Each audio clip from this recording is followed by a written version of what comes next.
Alchemy capital management के deputy CEO आलोक अग्रवाल जुड़े हैं हमारे साथ, उनसे बात करेंगे।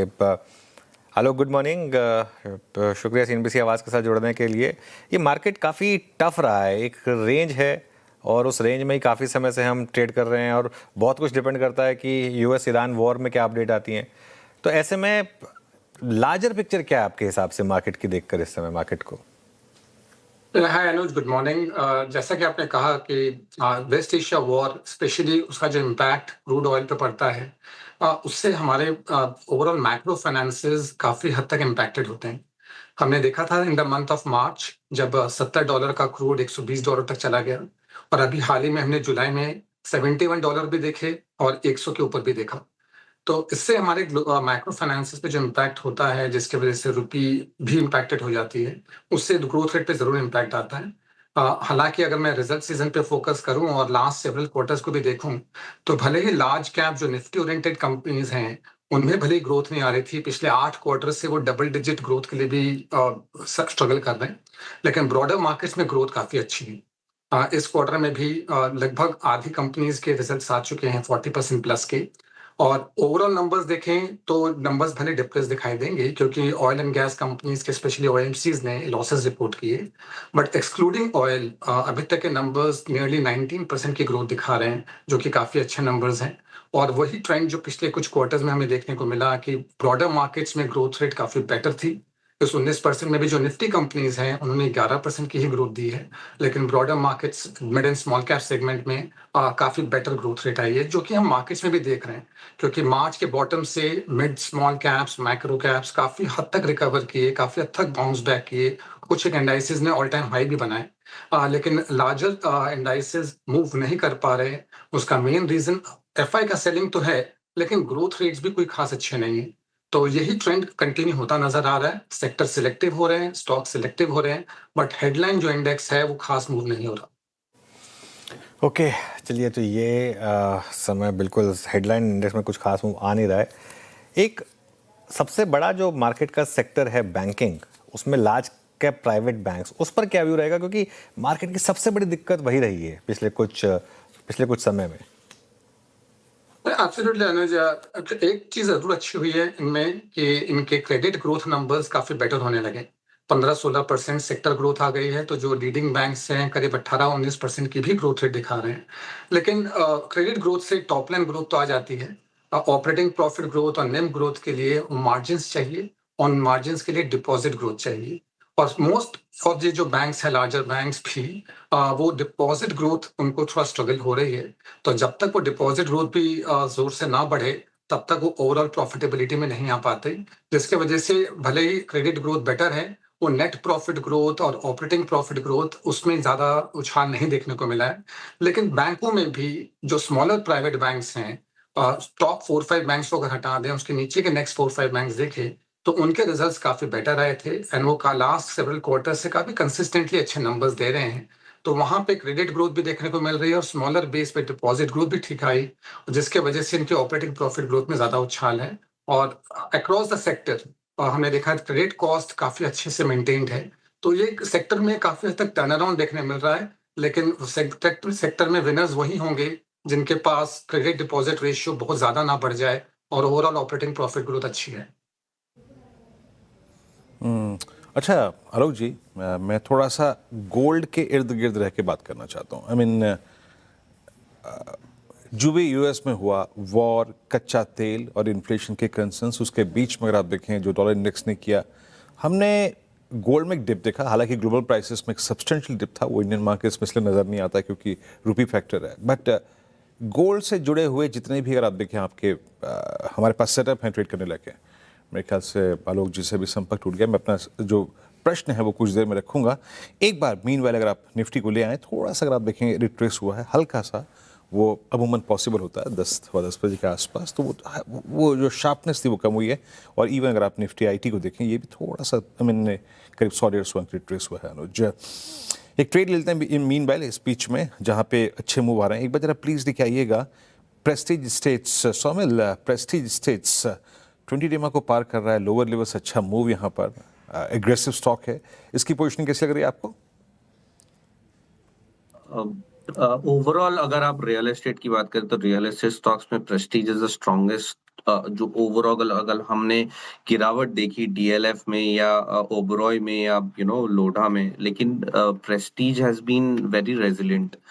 High top high bottom formations है मंथली वीकली चार्ट्स पे, which is a very good sign. अभी लास्ट 2 हफ्तों में हमने छोटी सी गिरावट देखी एबीसी करेक्टिव में, और ये एबीसी करेक्टिव में फिर से 40 डेली मूविंग एवरेज के आसपास का एक सपोर्ट भी है, lower end of the Bollinger band पे सपोर्ट है।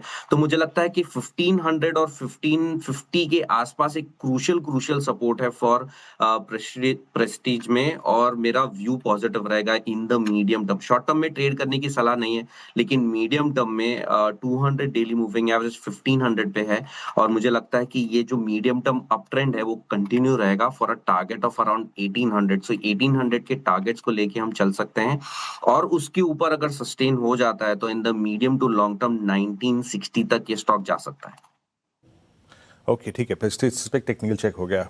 आलोक जी से मेरे ख्याल से हमारा संपर्क दोबारा स्थापित हो चुका है। आलोक जी, मैं गोल्ड को लेकर बात कर रहा था। अब आपके पास गोल्ड फाइनेंस कंपनियां हैं जो कि ऑलमोस्ट, अगर आप बीते 1-1.5 महीने में काफ़ी सॉफ्ट पड़ी हैं, और Titan for instance, James and jewellery space पूरा, यहाँ पर आपका टेक क्या है?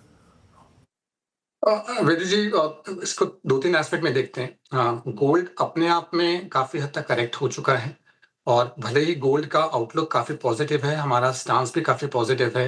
ये एक रेयर करेक्शन था एक ऐसे समय में जहाँ मनी सप्लाई तो ग्लोबली बढ़ रही है, इंडेटेडनेस, ग्लोबल लिवरेज भी बढ़ रहा है। लेकिन लास्ट कुछ महीनों में स्पेशली वॉर के बाद हमने देखा कि करेक्शन आया गोल्ड में। शायद एक आध कंट्री जैसे रशिया वो है, उनको सेल करना पड़ा, हालांकि चाइना जैसी कंट्रीज ने काफी हद तक बाइंग की है।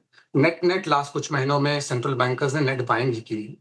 लेकिन जैसा आपने गोल्ड फाइनेंस कंपनीज के बारे में कहा, इसमें 2 इंपॉर्टेंट फैक्टर्स होते हैं। सबसे पहले गोल्ड प्राइसेस नीचे आने से इनका टोटल एड्रेसेबल मार्केट जो है वो थोड़ा कम हो जाता है। हालांकि गोल्ड का व्यू पॉजिटिव होने की वजह से वो मार्केट तो रिगेन हो सकता है, लेकिन इस सेगमेंट में बैंक्स भी काफी हद तक एक्टिव हो चुके हैं, और अदर एनबीएफसीज भी इसमें अपने मार्केट शेयर गेन करने की ताक में है, जिसके वजह से मार्जिन्स अंडर प्रेशर रह सकते हैं।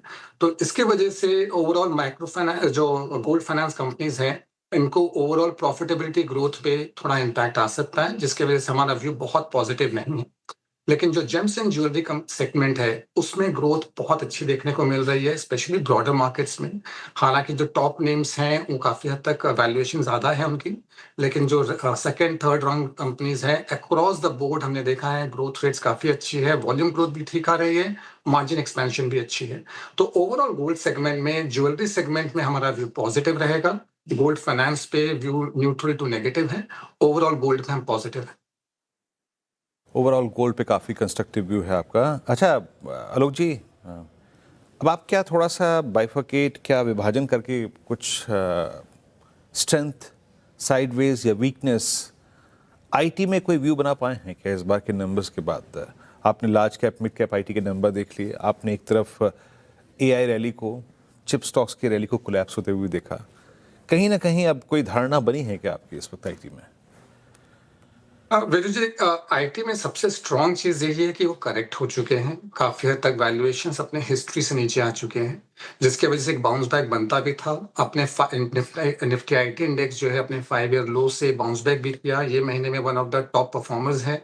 लेकिन आउटलुक के हिसाब से जो स्पेशली जो लार्जर कंपनीज है जो सेक्टर को डोमिनेट करती हैं, आईटी सर्विसेज, उसमें ग्रोथ अभी भी खास नजर नहीं आ रही, और इनके जो काउंटर पार्ट्स हैं यूएस में भी, उनमें भी ग्रोथ अच्छी नहीं है, गाइडेंस कट हो चुके हैं।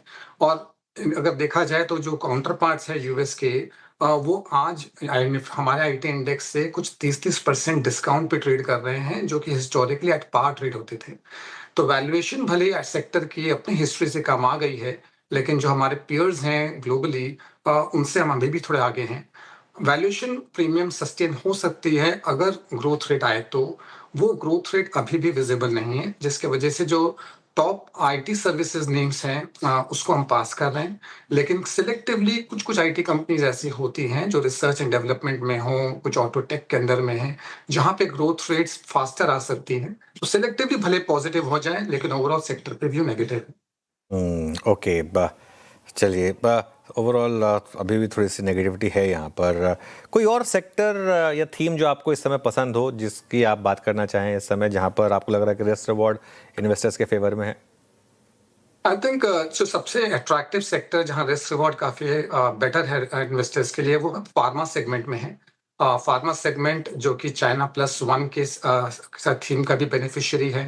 एक ऐसा सेगमेंट जहां इंडिया ने सालों साल में अपने मैन्युफैक्चरिंग प्रोग्रेस दिखाई है कि हम वर्ल्ड बीटिंग क्वालिटी भी प्रोड्यूस कर सकते हैं और एक बहुत ही कॉम्पिटिटिव प्राइसिंग पे भी। और इन सेगमेंट में जो जहाँ पे सब सेगमेंट में हमारा व्यू पॉजिटिव है वो एपीआई एंड सीडीएमओ स्पेस में। वहाँ ग्रोथ रेट्स मच बेटर हैं। बहुत सारी कंपनीज ने अपने कैपेक्स भी कर दिए हैं और उनके पास ऑर्डर्स भी काफ़ी अच्छे हैं। तो जिसके वजह से आने वाले समय में ग्रोथ नंबर्स और मार्जिन एक्सपेंशन दोनों देखने मिल सकता है। उसकी कुछ झलक हमने इस क्वार्टर में भी ऑलरेडी देखी है। तो ओवरऑल फार्मा सेक्टर में रिस्क रिवॉर्ड काफ़ी अट्रैक्टिव लगता है। कुछ सेक्टर्स ऐसे हैं जो ऑलरेडी कुछ क्वार्टर से अच्छा करते आए हैं और आगे भी अच्छा लग रहा है। वो है पावर सेगमेंट, डिफेंस सेक्टर, क्योंकि इनमें ओवरऑल पावर की रिक्वायरमेंट ज़्यादा होने की वजह से, प्लस जो एआई का प्ले डेटा सेंटर्स के थ्रू है, वहाँ पे भी जो पावर इक्विपमेंट्स की रिक्वायरमेंट है, तो होल वैल्यू चेन में काफ़ी विनर्स मौजूद हैं, पावर जनरेशन से लेके इक्विपमेंट से लेके ट्रांसमिशन तक।